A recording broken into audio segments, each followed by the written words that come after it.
Production and distribution of City Club forums on IdeaStream are made possible by the generous support of PNC and the Raskin Family Fund, with additional funding from Robert Conrad, Cleveland State University, the Chautauqua Institution, the Cleveland Clinic, and the United Black Fund of Greater Cleveland, Incorporated.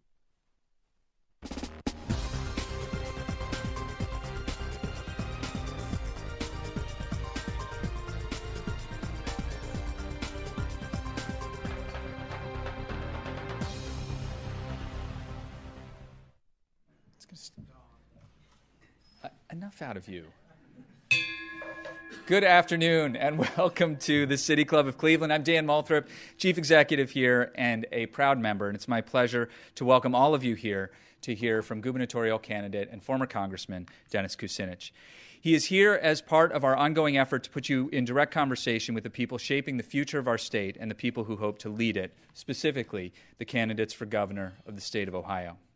This November, Ohioans will head to the polls to cast votes in races in all 16 congressional seats, 1 Senate seat, and the offices of governor, lieutenant governor, attorney general, secretary of state, treasurer, and auditor.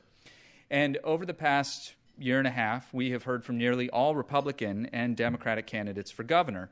And now that we're less than 3 months from the primary, the Republicans have 2 candidates remaining, and the number of Democrats in the race keeps shifting. At any rate, here we are today with Mr. Kucinich. A Cleveland native, Dennis Kucinich began his political career in 1969 when he was elected to Cleveland City Council at the age of 23. He began his career as a City Club speaker in 1971. And in 1977, at 31 years of age, Mr. Kucinich was elected mayor of Cleveland. At the time, he was the youngest person ever elected mayor of a large city. His 2-year tenure as mayor was known for his refusal to sell municipal electric light and power known as Muni Light to the Cleveland Electric Illuminating Company. His decision was later hailed by many as visionary. Mr. Kucinich served 6 terms in Congress from 1997 to 2013, during which time he ran for president in both 2004 and 2008. More recently, he has served as a contributor to Fox News and campaigned for Issue 2, Ohio's ballot initiative to lower the prices the state pays for pharmaceuticals. He is also known for his involvement in global affairs, particularly in Syria, where he has met on multiple occasions with Syrian President Bashar al-Assad, including interviewing him on Fox News in 2013. Ladies and gentlemen, members and friends of the City Club of Cleveland, please welcome gubernatorial candidate Dennis Kucinich.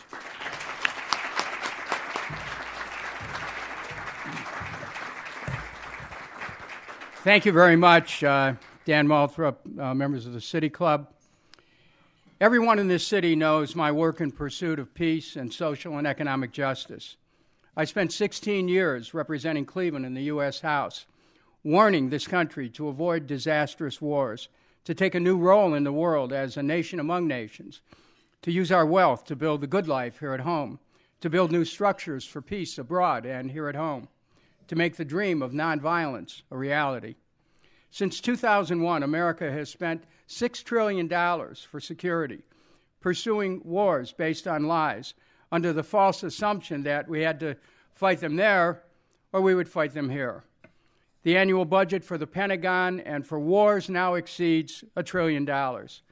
War and the impulse to war has cycled up in the world. Millions of innocents have perished. And the war has come home. 14,000 persons were killed by gun violence in the U.S. last year. 8 million assault weapons circulate freely in the U.S., ready to unleash horror in our schools and every public place. The war, its weapons, and the mentality they bring have arrived on our shores. As Walt Kelly once wrote, "We have met the enemy, and he is us." Time after time, I rose in Congress to take a position against the leadership of our federal government without regard to party, on matters of war and the mass violence it precipitates everywhere. In 2001, I called for the creation of a new structure devoted to addressing the proliferation of violence in our society.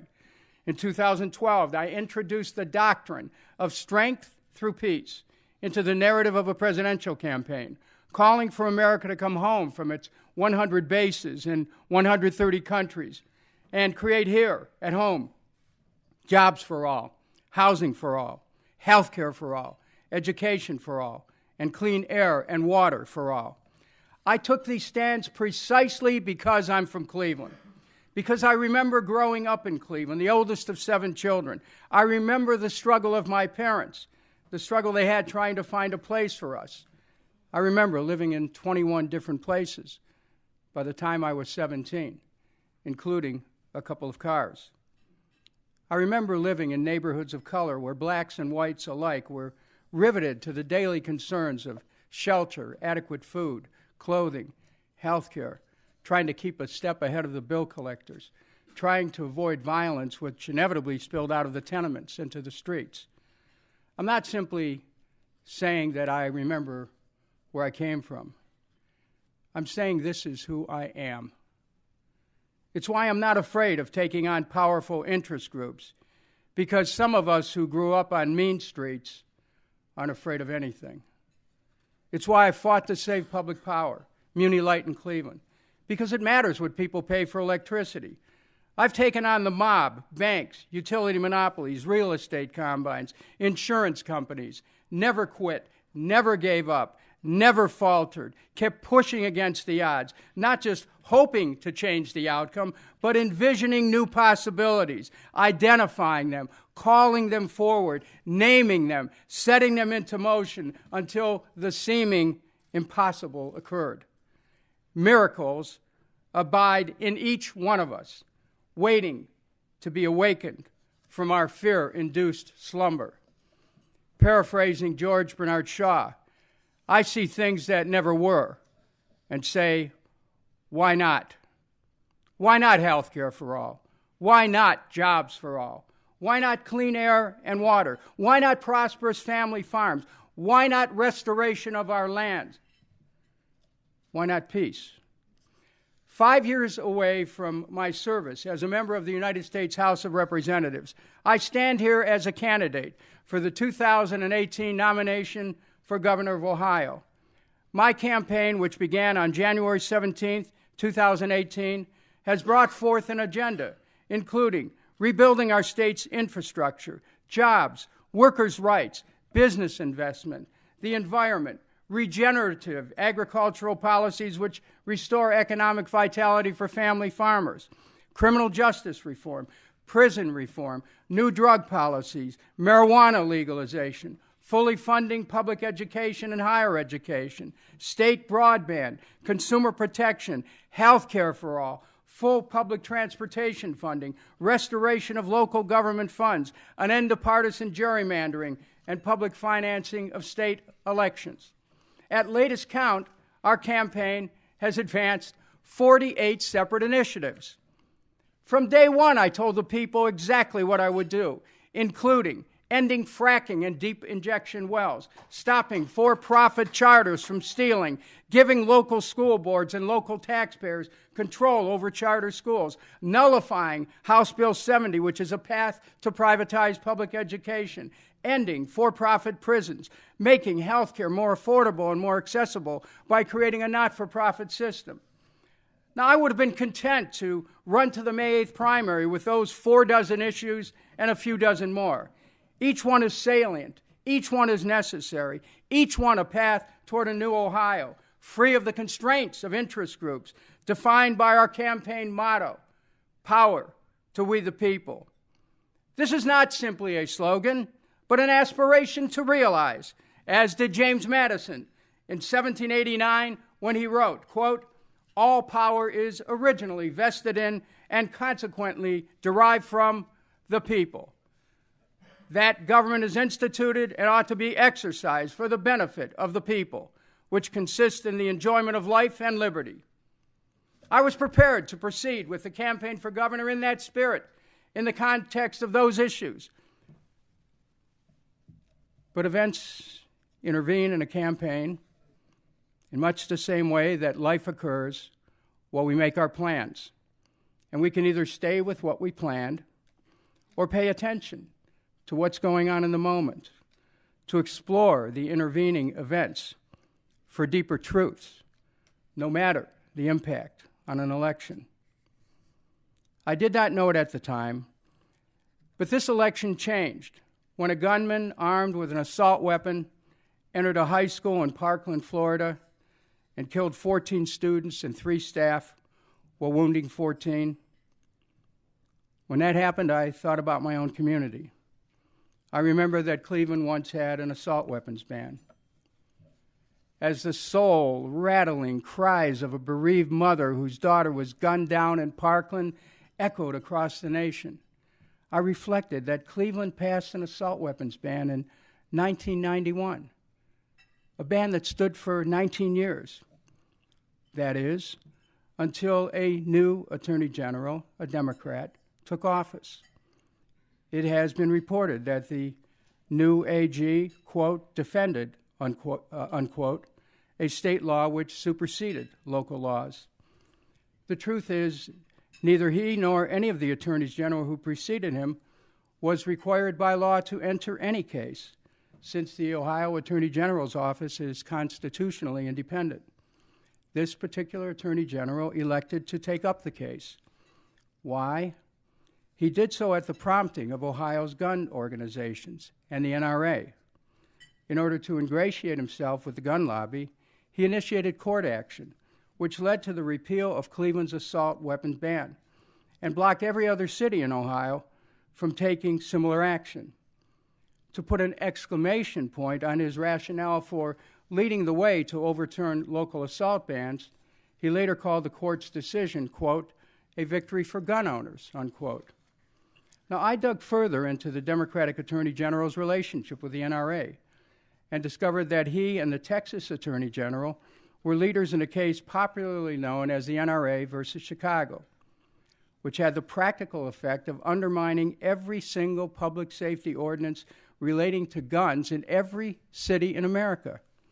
Cleveland, Columbus, and a number of Ohio cities were on one side trying to protect the streets of our cities, and Richard Cordray and the NRA were on the other. On March 1st, 2010, the Plain Dealer wrote that the Democratic Attorney General's support of the NRA case, quote, could ultimately make it tougher for cities to pass and enforce highly restrictive local gun control laws. If the High Court agrees with the positions taken separately by Cordray and the National Rifle Association, it could handcuff the ability of Cleveland, Columbus, and cities nationwide to respond to gun-related violence, the city's attorneys contended in a legal filing.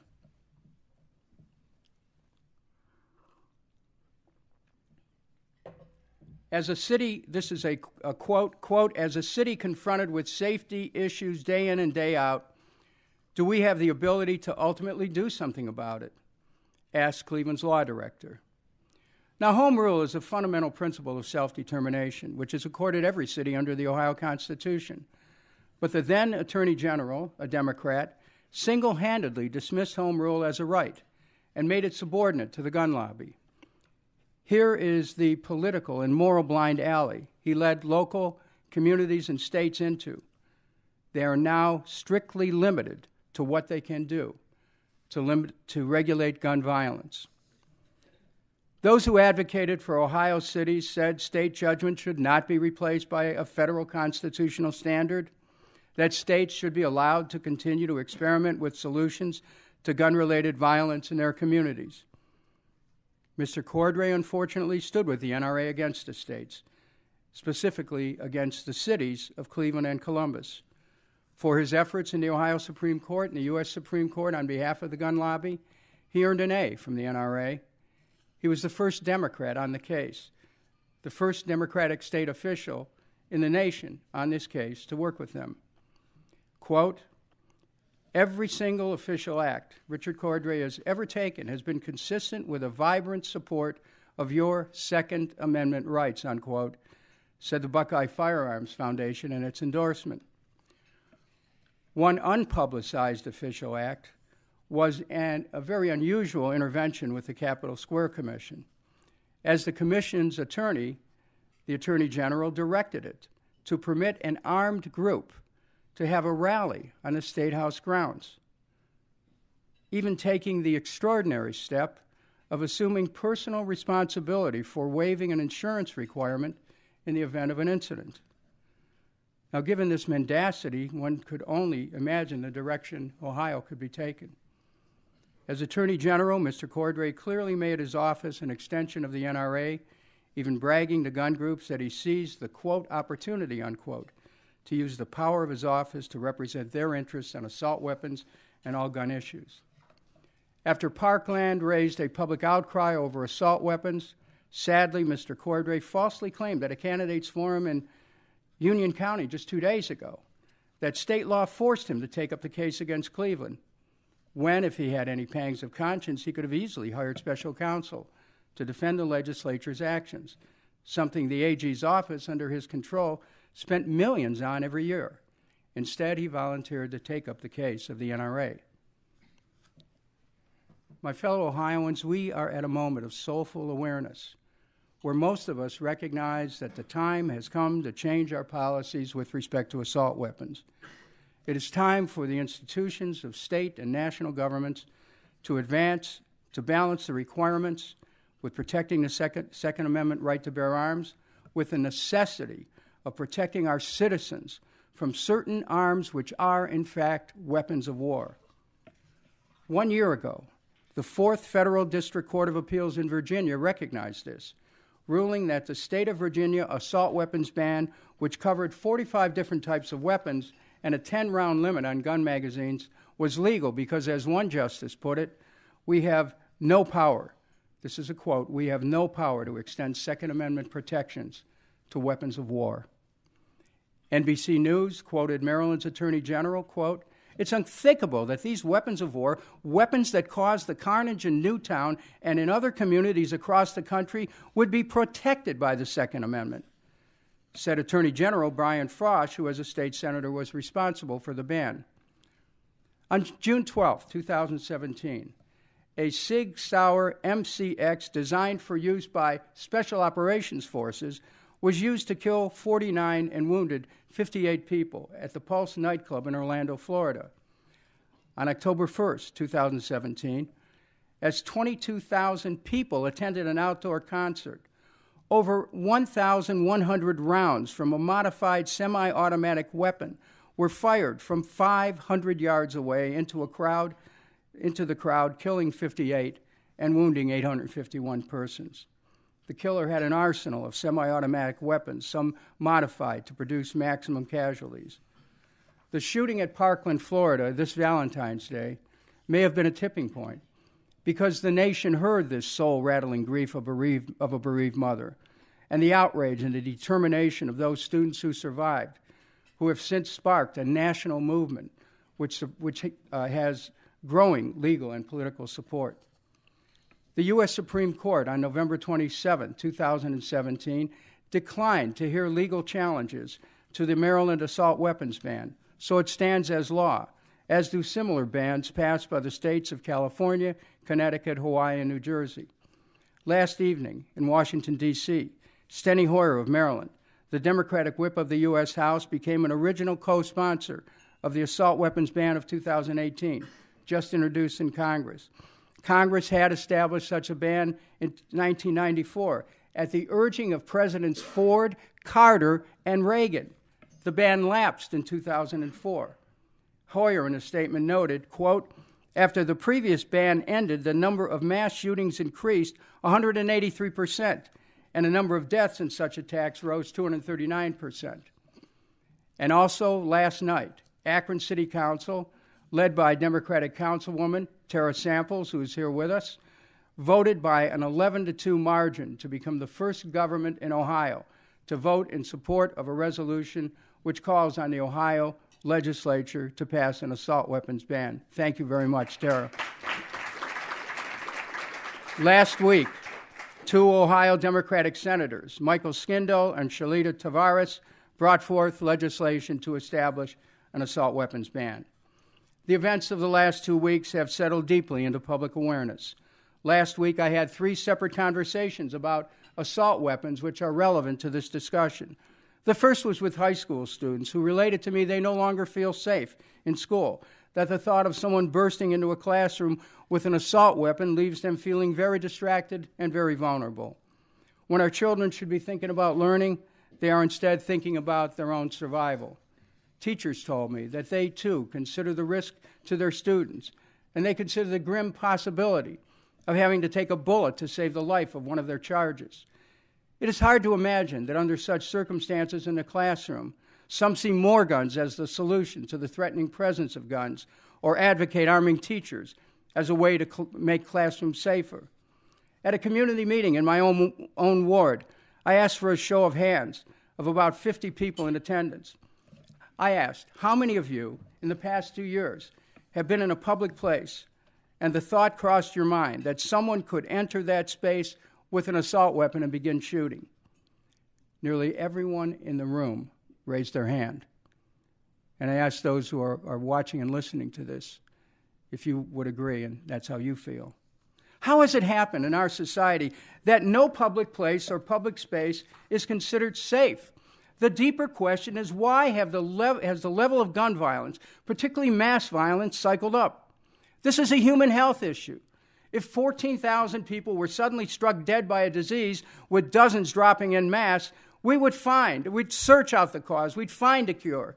We must explore what philosopher Erich Fromm called the anatomy of human destructiveness.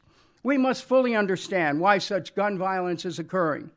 We must discover what is it in our society, our way of life, our culture, our times, which has unleashed such terror. Are we failing spiritually to grasp the moral dimensions of the moment?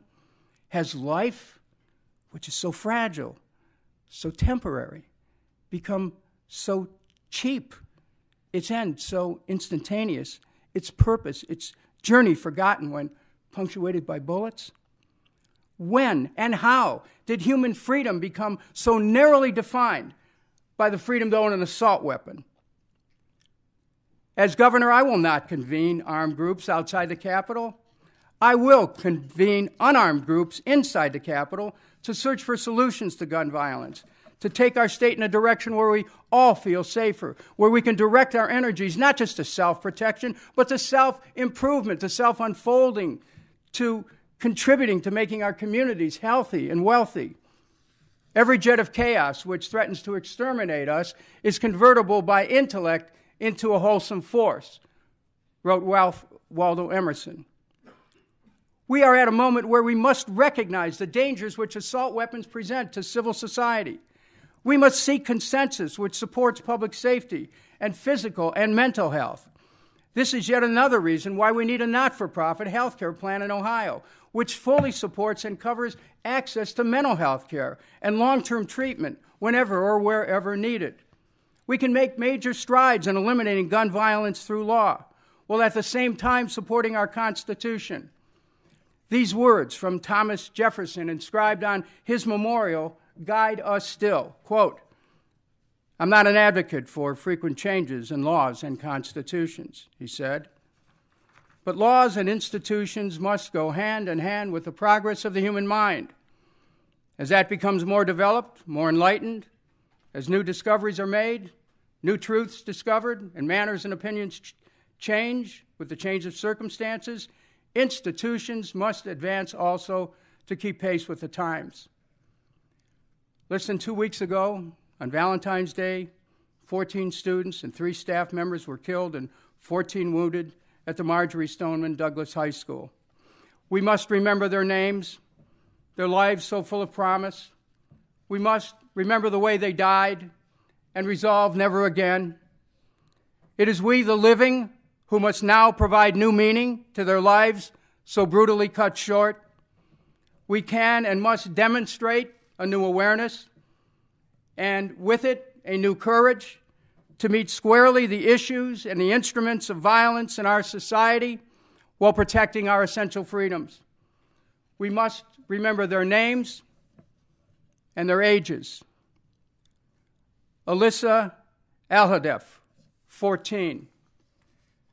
Scott Beagle, 35. Martin Duque, 14. Nicholas Dwaret, 17. Aaron Feast, 37. Jamie Gutenberg, 14. Chris Hickson, 49. Luke Hoyer, 15. Kara Loughran, 14. Gina Montaldo, 14. Joaquin Oliver, 17. Elena Petty, 14. Meadow Pollack, 18. Helena Ramsey, 17. Alex Schachter, 14.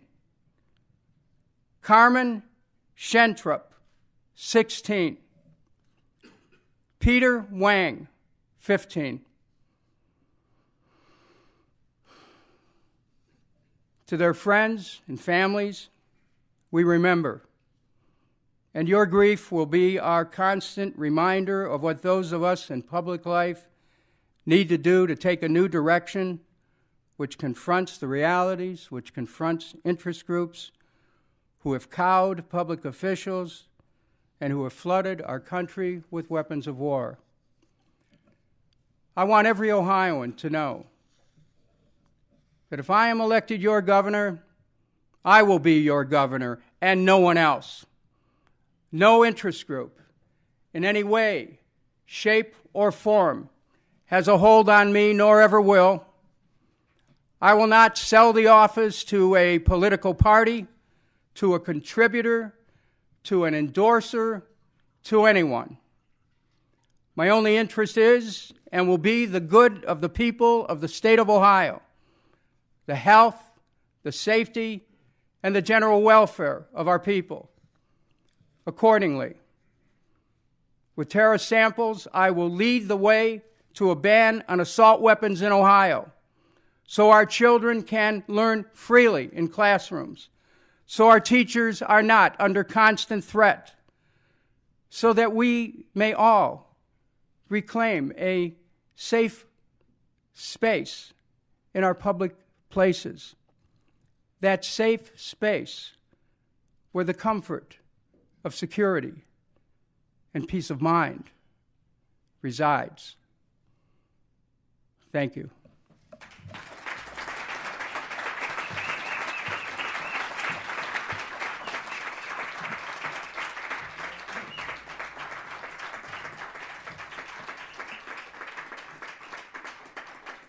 Thank you, sir. Today we're enjoying a forum in our Ohio 2018 Meet the Candidates series. Today's is a presentation from Dennis Kucinich, former congressman, former mayor, former city council member, and now candidate for the governor of Ohio. We're about to begin the audience Q&A. We welcome questions from everyone, including guests, City Club members, guests, students, or those of you joining us via our webcast or our Facebook Live video. If you'd like to tweet a question, you can tweet it at the City Club, and we'll work it into the program. You can also leave it in the comments section of the Facebook Live. Holding our microphone today is our content coordinator, Bliss Davis. May we have our first question, please? Thank you. I was happy to hear from you today. House Bill 512 was proposed on February 14th, in which a new department would be developed called Learning and Achievement Department, which would have authority over all decisions concerning elementary, secondary, and post-secondary education. The State Board of Education, on which I sit, would no longer be responsible for education decisions. We would simply do license appeals, and that would be all we'd be responsible for. The governor would be in charge of this department and would be in charge of education in Ohio. What are your thoughts on that bill? First of all, to Merrill Johnson, thank you for your service on the State Board of Education. Our campaign is about power to we the people, and that means that elected officials have the responsibility, particularly in education, to be able to make decisions and create public policy. Anything that takes away that ability to make decisions is adverse to the public interest. I'll be quite specific. The state of Ohio has created a system of for-profit charter operators who have been able to get about $1 billion a year from the state government. and local school boards have no control over this whatsoever.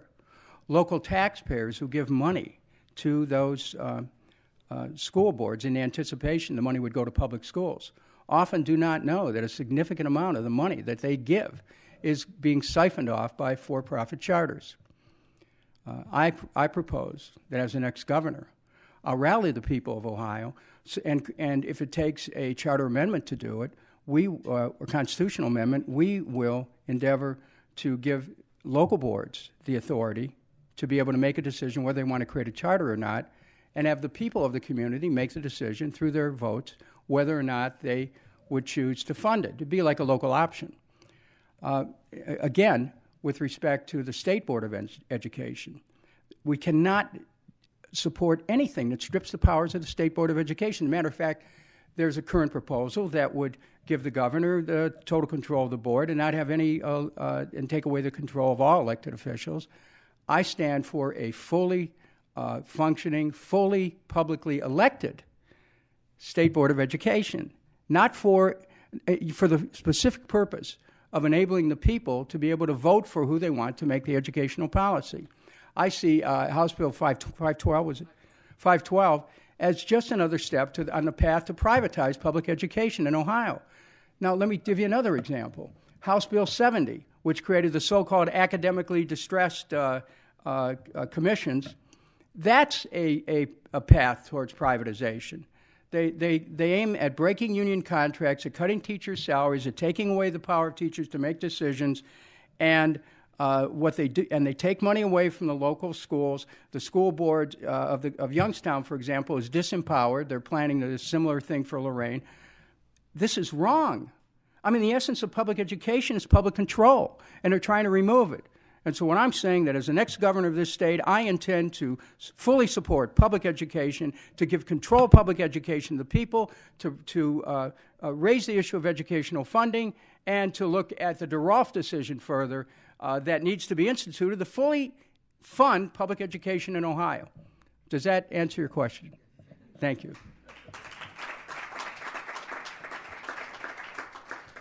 How should tax policies be changed and why? Well, as a matter of principle, we need to create tax policies which stop the acceleration of the wealth of the state upwards. And we have to look at it two ways. It's taxation, but it's also how we spend the existing money. Now, with respect to taxation, there's a tax loophole that enables LLCs to be able to escape taxation on a pass-through. And frankly, that loophole ought to be cut, and that would yield about $1 billion a year in revenue for the state of Ohio. But you have to look at the decisions that are made with respect to spending.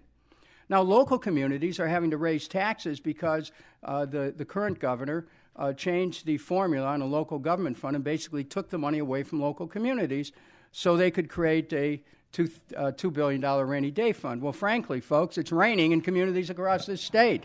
It's raining in terms of streets that can't be repaired, in terms of police and fire that are needed but can't be hired. Local communities have to be re-empowered. So you take that $2 billion and you support programs that help the state flourish instead of sitting on some kind of a nest egg for what? This is wrong. We need to restore local government funding so local governments don't have to raise taxes at the local level because the state isn't providing the return of dollars. I just mentioned charter schools. There's $1 billion a year that's going primarily to for-profit operators who aren't functioning. Well, if you put that most of that billion, allowing that some districts may want to create local charters, they should have the ability to do that, but those who want to keep their money districts who want to keep their money ought to be able to do that, and we need to get the money back into public educational funding. That's up to $1 billion we could give back to public education. So, $1 billion here, $1 billion there starts to add up. I'm saying that our administration would be guided by tax policies that would create a more fair distribution of the tremendous wealth of this state, but also to create jobs which provides more revenue at the same time.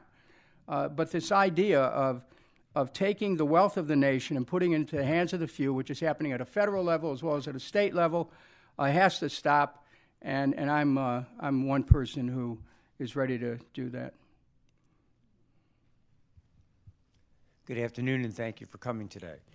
No matter what else occurs this November, there is a strong possibility that one or both houses of the Ohio legislature will remain Republican. So a Democratic governor may have to deal with a Republican House or a Republican Senate or both. What specifically in your record can you cite as evidence that you will be able to negotiate successfully with Republicans to implement your goals?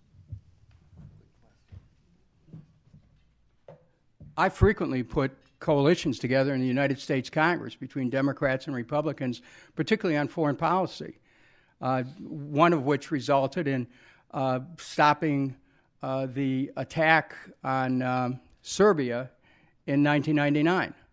I put together coalitions that held back an attack on Libya for a while because I was able to work with Republicans. In Congress, I didn't just stay in a seat. I worked the floor, and I worked both sides of the aisle. I spent as much time on the Republican side as I did on the Democratic side, building relationships. During this campaign, I have not attacked Republicans, nor will I. What's the point? You want to unite the state. You have to be able to reach out to people. The partisan mindset is a destructive thing. If all we do is think that the font of all goodness and mercy resides in one political party and that the other party is somehow beneath the mercy of God, then we have to ask ourselves, what's wrong with us? Because we need to have an approach to our government which embraces the possibilities that parties can find ways to work together. Are there sometimes fundamental disagreements? Yes. I recognize that. My voting record is very clear on where I stand on various issues.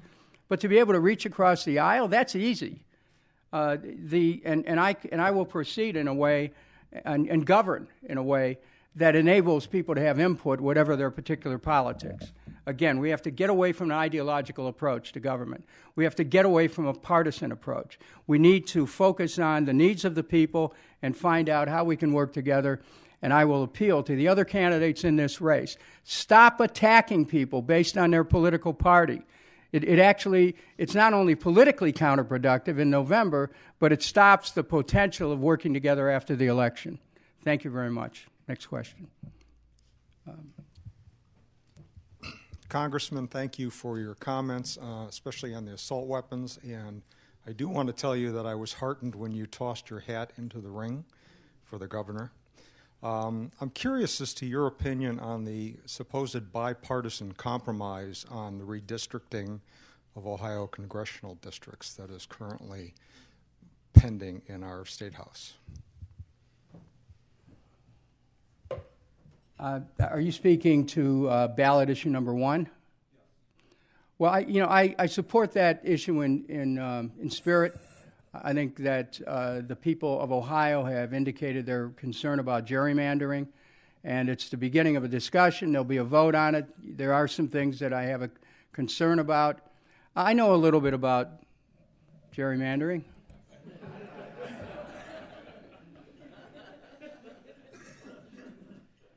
And I can tell you that the people of the old 10th district know a lot about it, because the district was cut into 4 pieces. And it wasn't just separating communities that had affinity based on socioeconomic and other indices, but it deprived people of an access to federal decision makers because they just became partitioned into one part of a much larger district. And I'm going to just share something with you because the public record isn't too clear on this. It relates back to the question that gentleman there raised a moment ago. The common assumption is that the Republican Party redistricted the 10th district and chopped it up. That's wrong. It was the Democratic Party leaders in Columbus who chopped up the 10th congressional district. And the impact of that was dividing a district that people had counted on to deliver big votes in state and national elections. So it was total folly from a political standpoint. But what happened on that is that during the run-up to redistricting, the chair of the state Republican Party said, look, Dennis's district is going to go. He got a call from John Boehner, whom, I worked with on local issues relating to Mr. Boehner's district, but who, I seldom voted with on anything. But because I established a working relationship, what John Boehner said is, look, we're not going to chop up Dennis's district. He tries to find a way to work with us, even if he doesn't vote with us. And so at that point, the 10th district was spared. Well, Democratic leaders in Columbus came back and said, if you don't accept our plan, which called for the 10th to be dissolved, we will create a referendum on this and overturn your whole plan. So the Republicans backed off. I understand redistricting in a way that very few people do, because I also know that it's an intensely political question. But let's not pretend that it's simply the Republicans who have a hand in this. I mean, think about it. The Democrats are at least half of the votes in this state, yet the leaders in Columbus, in this political party in Columbus, accepted 4 congressional seats out of 16. Geniuses, right? Great bargainers. You think about it. They get 4 out of 16 when Democrats have half of the votes in the state. This is why this redistricting issue is a big issue.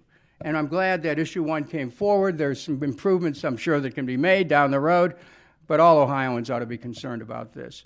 And the one thing is, why, the question I will ask, why did the Democrats do that to Dennis? Hey, look, I'm not interested in playing ball with political parties when they're representing utility, real estate, insurance, and banking interests that are anathema to the general public. As I said earlier, I'm not anybody's guy but the people of Ohio. Thank you for your question. Next question. Congressman, thank you for your remarks. I'm wondering if you could elaborate on your proposal to ban fracking in Ohio, why you feel it's necessary. A lot of people would say, it's created a number of jobs. It's helped pushing the country toward energy independence. I mean, an absolute abolition of it seems like a pretty extreme measure. What do you propose and why? Well, thanks very much, Tom Barros. The underlying issue is clean water. Surface water, groundwater, and freshwater supplies are all being contaminated by the chemicals that go into deep injection wells and also by the fracking process. In addition to that, fracking creates earthquakes. And also this process inevitably creates environmental disasters community by community, where fires are created and toxic gases go into communities. They had to abandon about 30 homes in the Powhatan Point area about 10 days ago. Look, the question is, when we clearly see that our water is being polluted, and when we in Cleveland, who are blessed with sitting on the largest supply of fresh water in the world as part of the Great Lake chains, we ought to have more sensitivity to that. You can always find a way to create energy, but to have access to fresh water, that is the most important thing in the world. It's important for life. So no communities should have to give up the productive potential of their land, should have to ruin their land and their access to making it productive in order to have a cheap fee from an oil or gas company. A lot of this fracked gas infrastructure is set up to move gas out of the country for sale in foreign markets. It's not even about our own economy. We need to take a new approach in our energy. But this idea of fracking and deep injection wells creates very few jobs here. If you go to the job sites of these enterprises, you'll see that most of the license plates at the job sites are from people out of town, out of state. So what are we talking about here? Why do we, in this state, guarantee the profits of these organizations that aren't from our state, the chemicals that are being injected in the soil of Ohio are coming from out of state? Other states don't want it. They inject it here. We're poisoning our earth. Terra Samples and I will bring a new environmental consciousness to this state. Because if you cannot have clean water, that's going to affect public health. No one has monetized the cost of what happens when you don't have clean water, when people are drinking poisoned water, when their children's health is being compromised, where the ability of the soil to be productive is ruined. But we thought about that, and I think it's next week we're going on a tour of various communities that have been affected by fracking and by deep injection wells. This is a moral question. And the other candidates in the race seem to be obtuse, not even understanding that this is a serious environmental matter. But I know it well, and I intend to do something about it. When I take that oath of office, fracking and deep injection wells days are limited. Thank you. Thank you for speaking about the water and the land. My question is about, it seems to me that related to the violence and people's attachment to their weapons, that there's an underlying fear that is connected to that. And one of the fears, I believe, is connected to that, has to do with racism. And I'm wondering, as a governor, what you can do to help us as a state address systemic and institutional racism.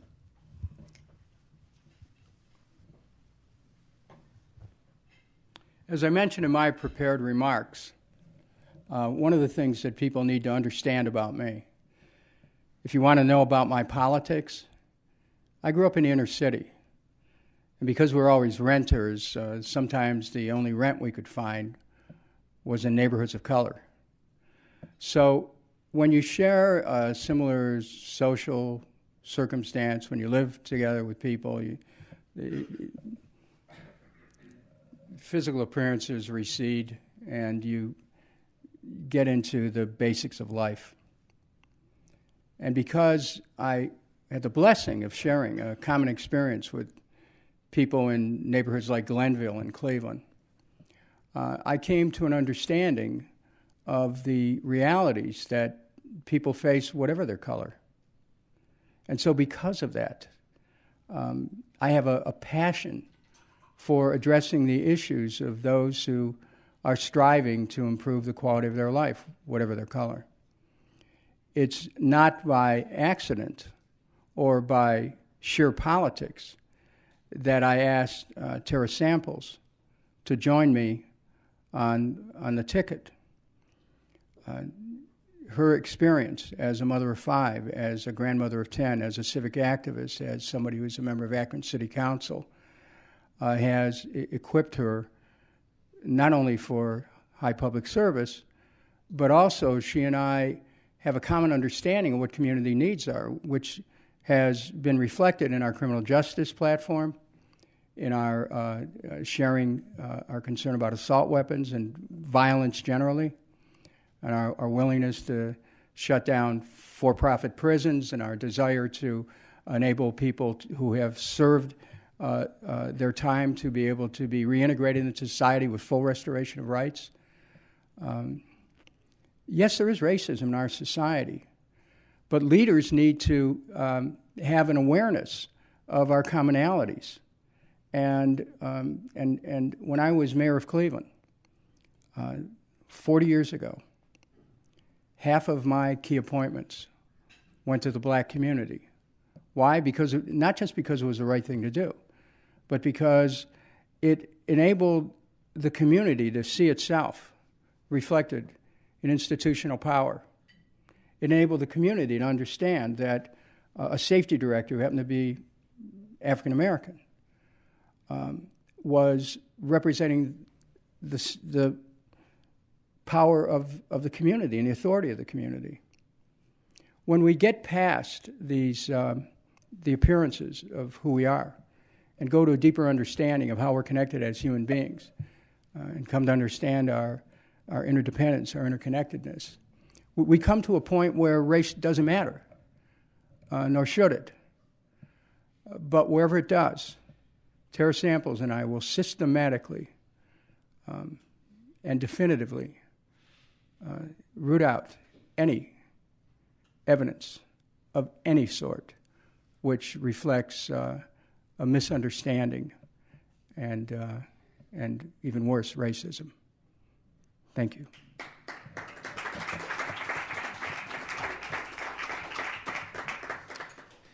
I know you're married to a lovely lady from England. Tell me what you plan to do to make Ohio a more welcoming place for immigrants than it is now. Well, I mean, you already gave me part of my answer, which is relevant here. I'd like to introduce my wife, Elizabeth, who is from London. Elizabeth, would you know...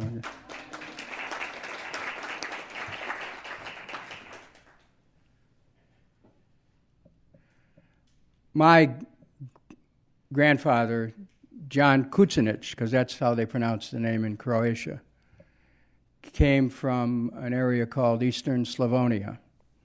His wife from the old Austro-Hungarian Empire. On my mother's side of the family, her father's family came from Ireland. And her mother was French-Canadian. I'm sure that everyone in this room has a connection to another country, except for our Native American brothers and sisters. We all hail from somewhere else. America's forgetting where it came from. We're forgetting our real strength is in diversity. The motto, which is inscribed and blazoned on the canopy of the House of Representatives, America's first motto, E pluribus unum, Latin for out of many, one. We need to aspire to that unity once again. We need to remember the deeper meaning of the words that are on the base of the Statue of Liberty, written by Emma Lazarus so many years ago. Give me your tired, your poor, your huddled masses yearning to breathe free. The wretched refuse of your teeming shore, send these, the homeless, the tempest-tossed, to me. I lift my lamp beside the golden door. We need to relight that lamp. We need to become welcoming to people from all over the world. We need to change our immigration policies to keep families together. We need to make it possible for the dreamers who came here to be able to get all the full benefits so that they can go to college and pursue their dreams and make their contribution to this country. America can once again be a beacon to the world, but only if we reconnect with the essential truth of who we are. And that means welcoming immigrants, protecting immigrants, revering immigrants as vital to our identity as a nation. Thank you.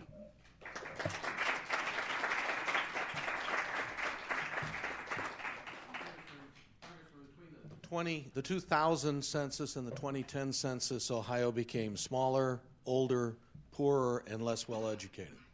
And chances are some of those trends are going to continue. We'll see them in the 2020 census. The next governor has a chance to be governor through most of the 2020s. What would a Kucinich administration do to make Ohio, to reverse those trends, make us more populous, better educated, better off economically, and perhaps maybe a little younger. I don't know.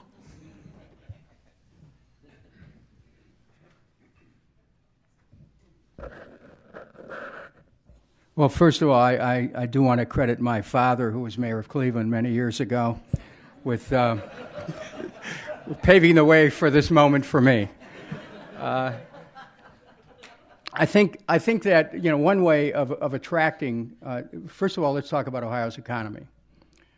We need to hold on to the industry that we have, particularly our steel, our automotive, our aerospace. And we need to reclaim a role in shipping. I want to see Ohio fortify what I would call a strategic industrial base. That's number one. But of course, we're in an information economy. And there's incubators of technology. Columbus has one. There are some in this area as well.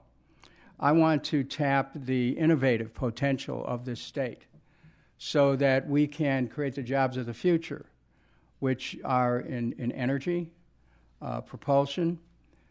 I'd like to see a new partnership with the National Aeronautics and Space Administration at Glenn Research Center, where we identify the kinds of technologies that can move Ohio forward, whether it's in information or batteries, energy, and create have the government develop those technologies at the alpha stage and then license or sell them at the beta stage, so that we can. The whole idea is incubate new technologies and move them forward. We have endless possibilities in creating energy by changing our relationship with the pollution that's in the lake and being able to harvest some of the blooms that are coming and trying to convert them into energy. We need to incentivize our farmers to take a step towards regenerative agriculture. Here's an area that has enormous potential to build to grow the economy. We know that the great challenge of our time is doing something about global climate change. The atmospheric levels of carbon parts per million are over 400 parts per million.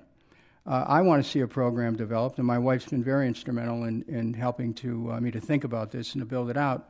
See a program developed where we enrich the soil nutrient content for farmers, help them do that, and that will help sequester more carbon. And you can measure the carbon sequestered. You can monetize it, enable farmers to get more, to be more economically prosperous. We need to get more young people involved in farming. Farming presents tremendous opportunities, and so I intend to do that. Also, in our state, to keep young people here, we need to make it possible, at least for the first 2 years of college, to be tuition-free. That's possible. We can do that. We can help young people do that. And we also need a not-for-profit healthcare system, which will be a great way of incentivizing our economy.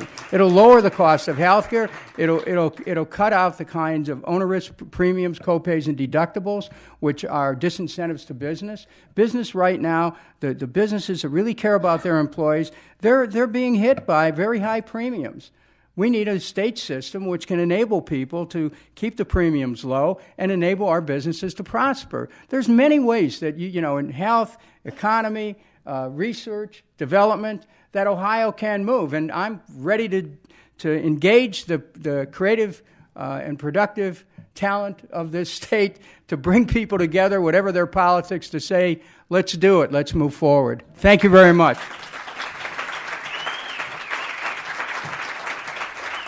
Kucinich.com. Go there.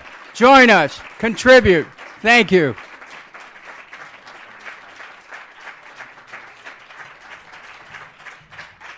Today at the City Club, we've been enjoying a forum in our Ohio 2018 Meet the Candidates series, a conversation with Dennis Kucinich, former member of the U.S. House of Representatives, currently a Democratic candidate for governor of Ohio.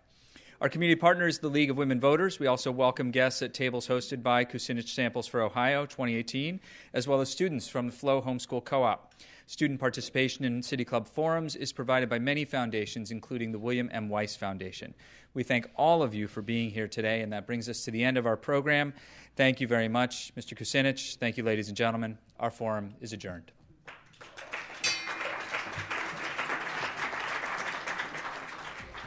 For information on upcoming speakers or for podcasts of the City Club, go to cityclub.org.